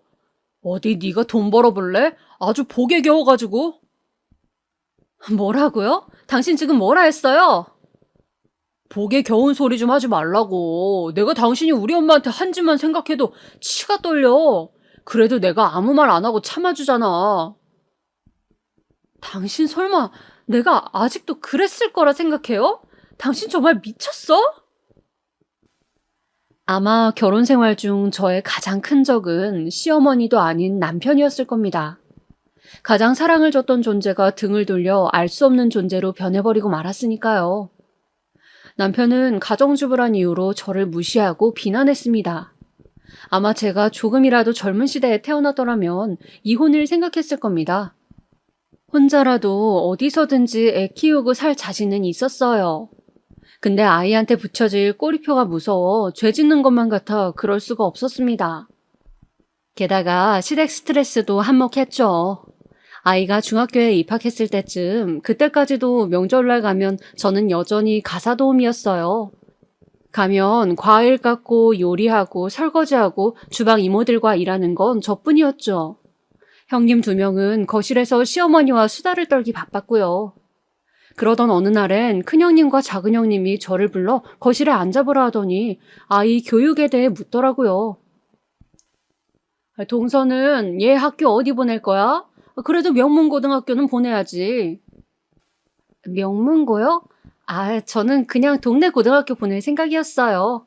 아이가 공부에 아직은 크게 관심이 없어서요. 흥미가 생기면 시켜주려고요. 참, 동서도 세상 돌아가는 거 모른다. 동서 애도 동서처럼 키우려고? 네? 그게 무슨 말씀이세요? 동서 공장에서 일했다며 그런 인생 살게 할 거냐고. 아니, 나도 영훈이만 생각하면 안타까워 그러지. 거기다 동서 뱃속에서 나왔으면 지능도 그저 그럴 텐데 공부라도 많이 시켜야 하지 않겠어? 저를 생각하며 하는 말이라 했으니 일단은 올라오는 화도 참았어요. 어른들 계시는 자리였으니까요. 근데 이런 일은 종종 일어났어요. 우리 영훈이를 볼 때마다 시어머니는 쯧쯧하며 혀를 찾고 형님들은 저에게 계속 자기들이 생각하는 교육관을 주입시켰어요. 그것도 꼭 저를 비꼬면서 말이죠. 동서, 부모로서 져야 할 책임이란 게 있는 거야. 영훈이 저 머리로 명문고라도 안 가면 나중에 후회한다니까? 지금이라도 영어 공부도 좀 시키고 어쩜 동서는 그리 책임감이 없는 거야? 제가 그렇다니까? 뭐든 지 맘대로다. 유전자를 저딴 거 줬으면 노력이라도 해야지. 결국 폭발한 제가 싸늘한 한마디를 던져 두 형님의 입을 막아버렸죠. 제 아들 일, 제 일이니 알아서 할게요. 그러니 어머님도 형님들도 아무 말 하지 마세요. 솔직히 형님들이나 시어머니에겐 말 안 했지만 우리 영훈이 학교에서 공부 무척 잘하는 아이였어요. 선생님들도 하나를 알면 열을 이해하는 영재라는 말을 하곤 했죠. 굳이 이야기할 필요성을 느끼지 못해 말하지 않았지만 그것도 모르면서 나불대는 시댁 식구들이 정말이지 얄미웠습니다. 하지만 어차피 우리 영훈이가 좋은 대학에 들어가면 자동으로 알게 될 테니 아무 말 안 하고 있었죠. 역시나 우리 아들이 최고 명문대에 들어가니 다들 입이 벌어져 어떻게 교육시킨 거냐 묻고 난리가 났죠. 동서 대단한데? 아니 나 우리 둘째 영어학원 보내야 하는데 어디 보낸 거야? 좀 알자. 학원은 따로 안 보냈어요. 그냥 알아서 혼자 공부했어요. 저희 영훈이 어렸을 때부터 워낙 영재 소리 듣고 자라서요. 영훈이가 영재 소리를 들었다고? 아니 동서 그걸 왜 말 안 했어? 그냥 말할 필요성을 못 느껴서요. 제 말에 두 형님 눈이 모두 동그래졌고 그제 어깨가 으쓱해지는 기분이었어요. 남편도 제가 자식 교육 하나는 잘 시킨 건 인정하더라고요. 허나 좋은 일과 안 좋은 일은 왜 한꺼번에 터지고 마는 걸까요? 아니면 제 팔자가 그렇게 박복한 걸까요? 영훈이가 대학교에 입학한 그 해 저는 가슴에 멍울이 잡혀 설마 하다가 병원을 가 검사를 받았는데 충격적인 검사 결과가 나오고 말았습니다. 검사를 듣자마자 그 자리에 주저앉고 말았죠. 유방암이십니다. 유방암이요? 의사는 조금 시기가 늦었기 때문에 가슴을 모두 절제해야 한다고 하셨고 여기에 새로 가슴을 만드는 성형수술까지 하자고 하셨습니다. 제 나이 또래들이 유방암에 많이 걸린다는 이야기를 들었지만 막상 암 진단을 받으니 정신적인 충격이 더 컸던 것 같습니다. 제가 참고 살아온 세월이 모두 암덩어리가 되어 돌아온 것만 같았죠. 하염없이 눈물만 흘리며 진료실에서 나왔어요. 그런데 그런 저를 보고도 남편은 야, 가슴 잘라내면 된다며. 별것도 아닌 것 같고 청순 떨긴. 너 때문에 돈이 얼마나 나갔는진 아냐? 검사 비용만 얼마였는 줄 알아? 어휴, 거기다 성형 비용까지. 성형은 보험 적용도 안 돼. 이렇게 말하더군요. 남편 말은 그냥 무시하고 집에 와 서글픔에 주섬주섬 입원할 준비를 했습니다. 대학에 가 있는 아들에겐 수술이 끝나고 소식을 전해주었고요. 그런데 아들이 저를 보러 온 날 마침 시어머니와 남편도 같이 왔더군요. 말은 못되게 하셨지만 그래도 며느리 수술이라고 왔다고 생각했습니다. 와주셔서 감사합니다. 그래 쉬어라. 나도 온 김에 건강검진도 받고 그러려고 온 거다. 하지만 시어머니의 목소리는 어딘가 차가웠죠. 이상함을 느끼다 어머니께서 남편과 저녁을 먹고 오겠다 하길래 저는 진통제를 맞고 잠을 청했습니다. 그런데 잠들어 있는 와중 두 사람의 목소리가 어렴풋이 들리더라고요. 저도 모르게 그 목소리에 귀를 기울였는데 자는 줄로만 알고 이어갔던 두 사람의 대화는 복귀하기 싫을 만큼 끔찍했어요. 너 얼른 새장가 들어야겠다. 네? 새장가 들라고. 얘 가슴 잘라내고 몇 달 뒤 또 성형하고 그래야 한다며? 그 돈이 다 얼마니? 거기다 한 번 암 걸린 사람은 또 걸릴 확률도 높아요. 사지가 멀쩡해도 데리고 살까 말까 할 판에 무슨 암 걸린 여편네를 데리고 살아? 너 평생 병수 발할래? 근데 애가 있어서 아시잖아요. 영훈이 어차피 다 컸잖아. 성인인데 니들 갈라서는 게 뭐 문제 되겠니? 이러다 발목 잡히면 큰일 난다. 이때 제거해야 돼. 지금 안 떼내면 나중에 힘들어진다. 엄마 말 들어. 아휴, 알겠어요. 엄마 말도 일리가 있네요. 생각해 볼게요. 그리고 두 사람이 나가는데 제 눈이 그제야 떠졌어요. 그제야 정신이 차려진 느낌이었습니다. 뜨겁게 차오르는 배신감이 수술의 통증도 가뿐하게 눌렀어요. 입안에 모래알을 머금고 하루하루 속이 타들어가는 기분이었죠. 그런데 그로부터 일주일 후 정말 운명이라고밖에 볼 수 없는 일이 일어났습니다. 어느 날 시어머니가 통곡을 하면서 병실로 들어와 오열을 하기 시작했어요. 무슨 일이세요, 엄마? 나 어떡하면 좋으니? 의사가 나 시한부랜다. 6개월 남았대. 간암이랜다. 네, 뭐라고요? 아니, 그게 정말이에요? 내가 만나봐야겠어요. 갑작스레 들려온 소식에 놀라긴 했지만 오열하는 시모를 보니 이상하게 마음은 차분해졌습니다. 남편은 의사를 만나고 오더니 새파랗게 질린 얼굴로 시어머니를 붙잡고 그러더군요. 엄마 어떡해요? 알고 보니 시어머니는 간암 말기였고 이미 손을 쓸 수 없는 상태였습니다. 간은 침묵의 장기인지라 그 징후를 알기가 힘든데 오랜만에 저 만나러 병원 온 김에 건강검진을 받았던 시모가 청천벽력 같은 소식을 알게 된 거였죠. 이 소식에 아주버님의 형님들까지 모두와 눈물을 떨구며 슬퍼했습니다. 하지만 여기서 인간의 본성이 한 번 더 드러나더군요. 시어머니가 죽음을 목전에 앞두니 잠시 슬퍼하던 형님들과 아주버님들이 먼저 발빠르게 움직이기 시작한 거죠. 바로 재산 정리를 하자고 말입니다. 너네들 죽어가는 내 앞에서 꼭 이렇게까지 해야겠니? 엄마, 그게 아니고요. 확실히 해야 할 건 해야 하니까 그런 거예요. 엄마도 죽고 나서 우리가 재산 때문에 싸우는 거 원치 않잖아요. 맞아요, 어머님. 저희 모르세요? 저희가 그간 얼마나 어머님을 각별히 모셨어요. 그 점을 생각해 주셨으면 좋겠어요. 어머님, 마지막 가는 길까지 저희가 옆에 있어 드릴게요. 그러니 재산만 편하게 정리해 주세요. 자식들이 돌아서고 형님들이 그런 말을 하자 시어머니는 손을 부르르 떨며 벌컥 성을 내었습니다. 내가 살아생전 니들한테 어떻게 했는데 이럴 수 있냐? 니들이 사람이야? 엄마, 왜 그렇게 예민하게 반응하세요? 그냥 어차피 했어야 할 재산 정리 지금 하자는 건데. 그러니 미리 좀 해주시지. 어머님, 근데 재산 정리하실 때 당연히 장남이 많이 가져가게 해주실 거죠?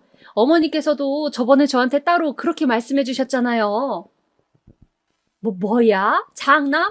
장남이란 놈이 지금 나 죽으라고 제사 지내고 있는데 뭘 줘? 돈 줄 생각 없으니까 다 나가라!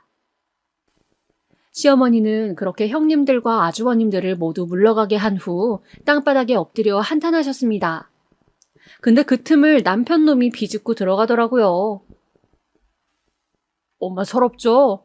여하튼 형들은. 엄마, 난 엄마 재산에 관심 없어요. 나랑 그냥 여생 잘 마무리해요. 내가 엄마 모시고 여행 갈게요. 우리 엄마 고향집에 가 있어요.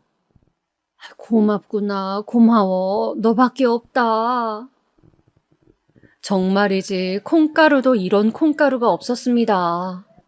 평소엔 어머님 하며 모시던 형님들은 물론이거니와 그래도 정상이라 생각했던 아주버님들까지 모두 돈의 혈안이 되더군요. 거기다 남편놈, 암 걸린 아내를 버리려 하더니 이제는 죽어가는 자기 엄마 돈까지 탐내다니 확실히 사람은 아니더군요. 남편은 시어머니를 데리고 여행하겠다고 했지만 분명 유리하게 재산을 타내려는 속셈이 분명했고 그걸 모를 리 없는 형님들은 난리가 나 여행을 가지 못하게 막아섰습니다. 결국 시어머니는 그 과정에서 많은 스트레스를 받으셨는지 예정된 기간보다 일찍 세상을 떠나고 말았습니다. 재산에 관한 유언장도 없이 말이죠. 장례식장에선 아무도 시어머니를 위해 울어주지 않았어요. 남편도 아주버님도 모두 서로를 노려보며 유산 관련 재판을 준비하고 있었죠. 문득 제게 너무나 많은 상처를 주었던 사람이지만 그 말로가 그만큼 쓸쓸하고 비극적이라는 생각이 들었습니다. 오히려 시어머니의 죽음에 대해 가장 많이 생각하는 사람은 저뿐이었습니다. 그리고 장례가 끝난 후 저 역시 이혼을 준비했어요. 더 이상 이 끔찍한 소란 속에 있을 수 없겠더라고요. 수술한 몸이라 각별히 몸을 조심해야 하긴 했지만 그때부터 변호사를 만나 상담을 받으러 다니기 시작했어요. 그리고 남편의 사생활에 대해 먼지까지 탈탈 알아본 결과 몇 가지 사실들을 알게 되었는데 이 증거들이 재판에서 이길 수 있도록 만들어줬습니다. 알고 보니 남편은 합법적인 사업을 한 게 아니고 불법적인 투자, 횡령을 많이 저질렀더라고요. 여보, 그건 미안했어. 내가 당신한테 어떻게 했는지 알아. 근데 우리 아들을 생각해서라도. 아들이란 말 꺼내지 마. 제 손으로 애 옷 한번 갈아입히지 않았던 당신 입에서 영은이 핑계 듣고 싶지 않으니까. 알았어. 그럼 우리 부부의 정을 생각해서라도. 남편은 저를 붙잡고 마지막까지 애걸했지만 결국 이혼당한 뒤 교도소로 들어갔습니다. 근데 교도소에 들어가서도 변호사 만나며 시모재산 어떻게라도 가져오기 위해 애쓰고 있다 하니 그 꼴이 너무 역겨웠네요. 지금 저는 아들과 함께 국내 여행을 다니고 있습니다. 아들이 대학 졸업반이라 취업하면 시간이 없을 것 같다며 떠난 여행이네요. 경치도 감상하고 아들과 좋은 시간도 보내고 이렇게 글을 쓰며 과거를 회상하니 그간의 세월이 정리되는 기분이네요. 어떻게 들으셨을진 모르겠지만 너무 바보같이 참았다고 생각하여 미워하지 마시고 응원의 메시지 부탁드릴게요. 저는 또 한 명의 시청자로 돌아가 여러분들의 사연을 들으며 조용히 응원하고 있겠습니다.